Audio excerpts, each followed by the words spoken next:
You're finally awake, I see. Just kidding. I'm Carl Middleton, and this is my Baldur's Gate 3 playthrough. I'm not going this blind. I have played most of this with a group of friends multiplayer, but this is the first time that I'm going to really get the chance to spread out on my own and really explore the world, which I'm really looking forward to.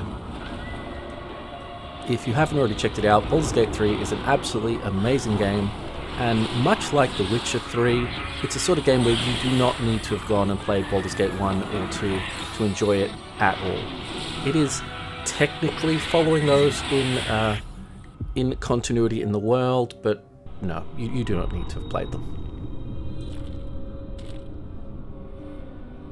Now, I, on the other hand, have played the crap out of Baldur's Gate 1 and 2. I remember playing Baldur's Gate when you had to install it off 5 CDs, even swapping CDs as you swapped regions in the game. It was a monster at the time, and you know, in some ways, Baldur's Gate 1 and 2 do have a few advantages over this, which I guess I'll try to point out when the times arise. How you ended up amidst these hellish flames is just as hidden. You have nothing in your skull. So, for anyone who recognizes what's going on, we are doing a Dark Urge playthrough. You are in danger. So I'll try not to spoil things too much if you're not sure what that means. Okay, here we are with our character, Neo. We're going to go with a monk, which is not something I would normally play in 5th edition Dungeons & Dragons. Now, in terms of Dungeons & Dragons, I have been playing D&D since probably a little bit before 2nd edition. Back at school, I would carry half a bag, maybe 3/4 of a bag, full of Dungeons & Dragon books, usually 2nd ed, sometimes 3rd edition. Yeah, that was a long time ago. So since then, I have played 4th edition, a lot of 5th edition, which this is based off. I was actually really surprised how faithful an adaptation this game is to 5th edition Dungeons & Dragons. I've got to say, when this first came out into early access, I was very hesitant to pick up a AAA title that seems to be in early access for so long like that. That was a bit sketchy. And this is coming from someone who plays a lot of Zomboid, which has been early access for something like 12 years, I think. But no, I guess that worked out really nicely for me. When I started playing Baldur's Gate 3, I had actually very low expectations for it. And it has exceeded those. I mean, it hasn't just exceeded the low expectations. It's very, very good. But you notice an opportunity. Maybe not Witcher 3 good, but it's a banger, that's for sure. The company better go make 5 more of them. Of course, their last 2 entries, Divinity Original Sin and Divinity Original Sin 2, were also amazing.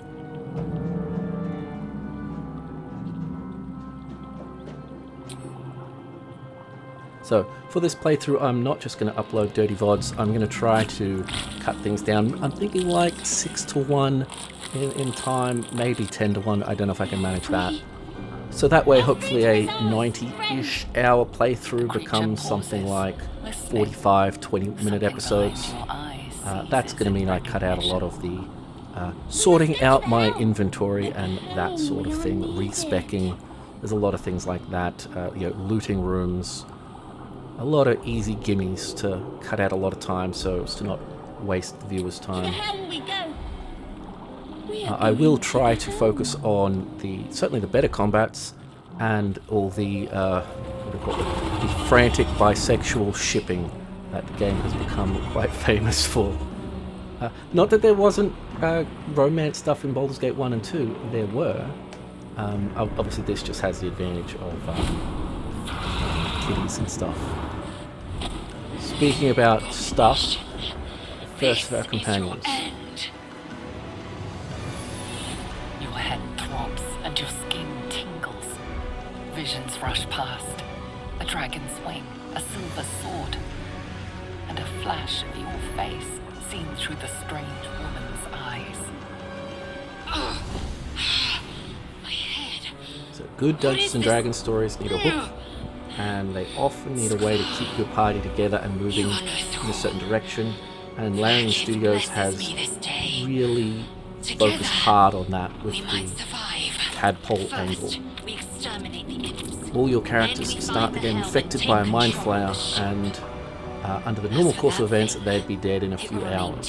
As long as it believes we are It's thralls. pursuing that really drives Use most in of the fight to game. come. I was actually very surprised Lae'zel was fine with the intellect devour following us.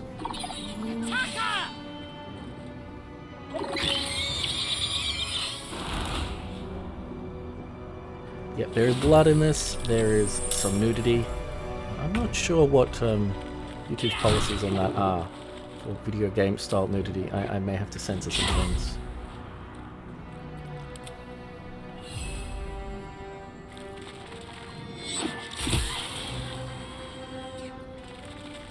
Good job, brainy boy. Okay, so as a monk we do a lot of punching and kicking. Although we can shoot a bow well enough, especially because we're an elf, so we have longbow proficiency. Where do I go from here? That went well enough. We can use quarterstaffs and things like that, but we'll pretty soon transition to just punching things with our hands. Here we go again.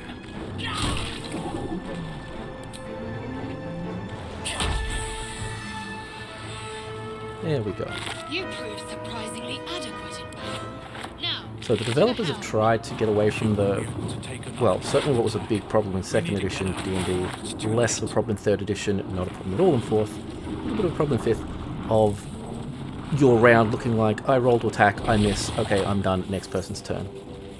So they've really tried to give you a lot more options than just what we might call just white damage, just throwing a generic attack. we have no time for You have a stragglers. lot more things to do with your action, got a lot more things with your bonus actions. They've done a pretty good Construction job is there. too alien. Nothing So for looks example, familiar. depending on what This ship is weapon you have in your crashing. hand, you Do get a you few intend to extra die little for a moves you can do with stranger? it.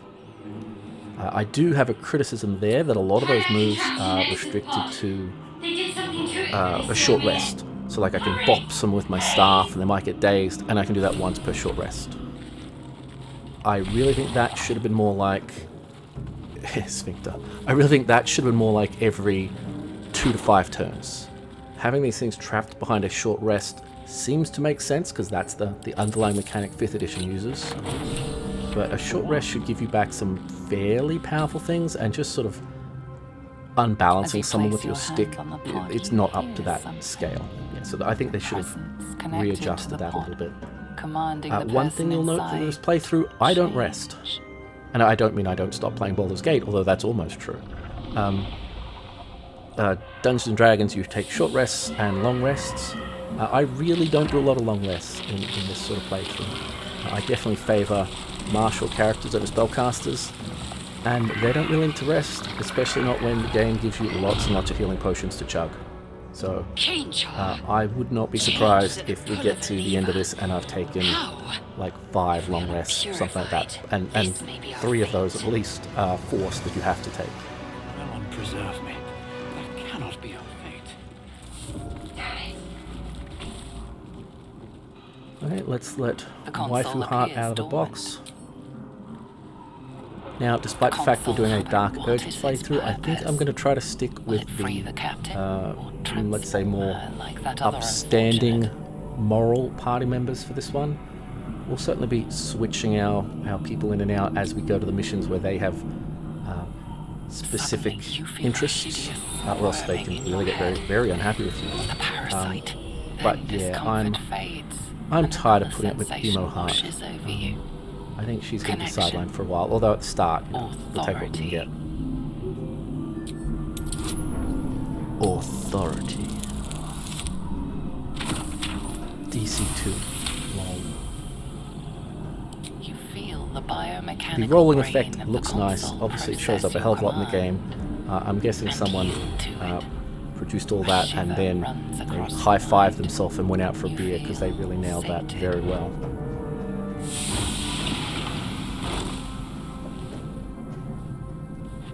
Oh, faceplant, faceplant! Oh. At last.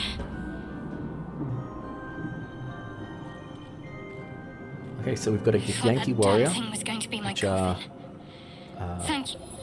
Your militant, mind tyrannical, lurches eternal xenophobic, Her gratitude aliens, is mixed basically. with wariness. And we've got a Because priest you of have a Shah, gift which with is you. the stupidest god imaginable. Dangerous company. Like, gives the Warhammer gods really a run for their money and just being dumb. I did. Shah's just dumb, It must be guys. because of those parasites they put in us. They'll have to wait.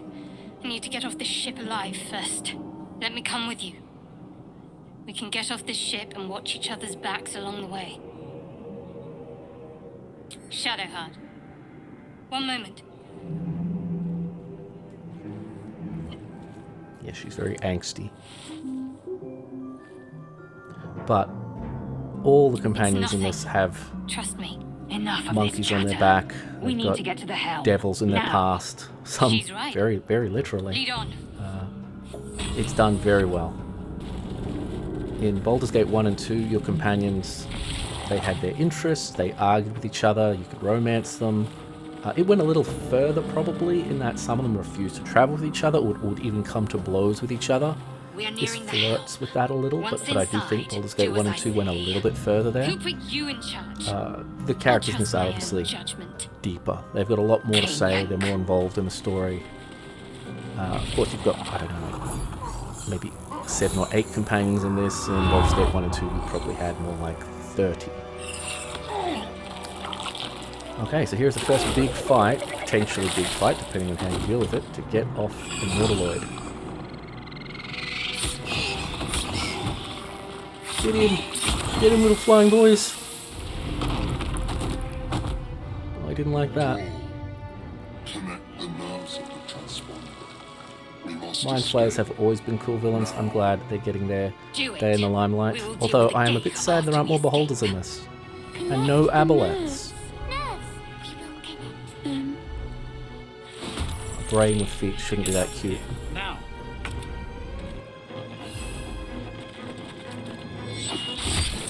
So one cool thing this does with the initiative that traditional 5th edition Dungeons and Dragons doesn't do is that as long as all of your guys that go before or after an enemy can move simultaneously. So you can move one of them, take the attack with the other one, go back and move the first one.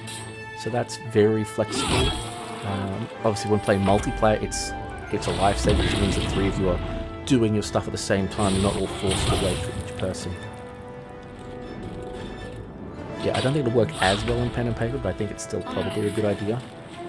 Obviously, the more extreme version would be to just go, all of you guys have a go, then all of the bad guys have a go. That kind of screws over the people who have high initiative. Hey, Shadowheart got a kill.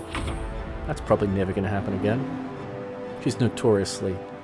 Well, she's not really built very well in her starting builds. Like, she's not really good at punching or shooting or using her spells. Hey! Good kill for Neo. Okay, so the Mind Flayer stunned the demon, which is nice because it was getting its butt kicked. We are going to try to get it to drop its sword. You know, the sword is not that brilliant, but we've got a spare versatile spell. I'm not going to save Scum. We'll give it one hit. If it drops it, then yay, Lae'zel can carry that sword for a little while. So the demon sword does an extra d4 fire damage, which is a big deal, but honestly I would prefer just a +1 sword. Maybe. Hitting is a big deal. Okay, so it's a wisdom save. And you get to pick what you want to do. Tap is not an option. Well, there we go. Okay, so it's dropped this weapon, so as long as we run up and pick... I'm not sure if it ever actually stops and picks up its own weapon, but we'll certainly run up and pick it up. Okay, so we're going to Sanctuary our Monk. So Sanctuary in this is much better than in the pen and paper version. In that, bad guys get to roll a saving throw every time they try to attack you. In this, they don't even get to roll. They can't direct attacks at you while you are Sanctuary. So we can just walk up to this demon, walk away, and he doesn't get to swing at us. No one else gets to shoot at us. Kind of a big deal. Before they strike.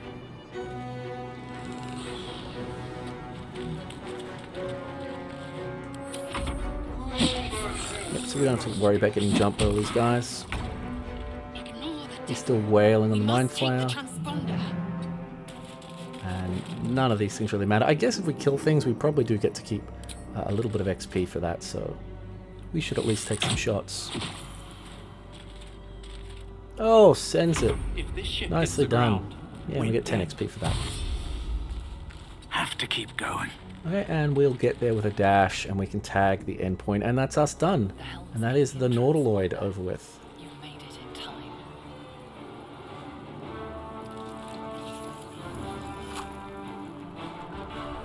Gooey. Roll for Dragon Fear.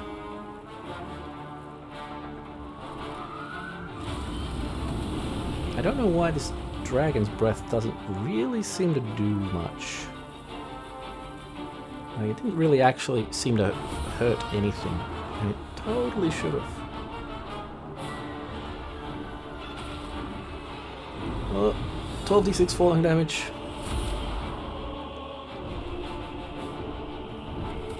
Maybe we get a full spell gem game at Larian Studios. What do you think about Neo, our monk? I like him. He looks cool. Though he will be covered in blood most of the game.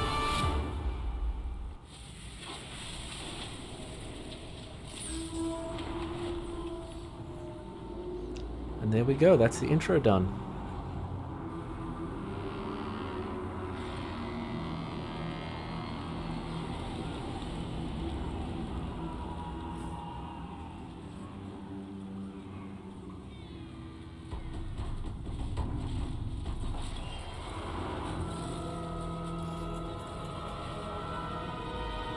The engine plays well. I think I've had it crash on me twice in 200 hours.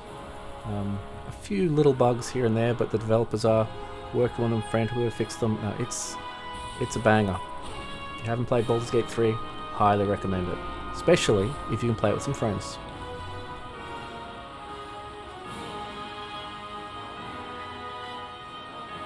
Will our hero survive? Yes, he will. That's the intro done. Okay, and in the next episode we will get straight into Act 1. I hope you enjoyed this. If you did, leave me a nice comment, and I'll catch you in the next one. You have a great day.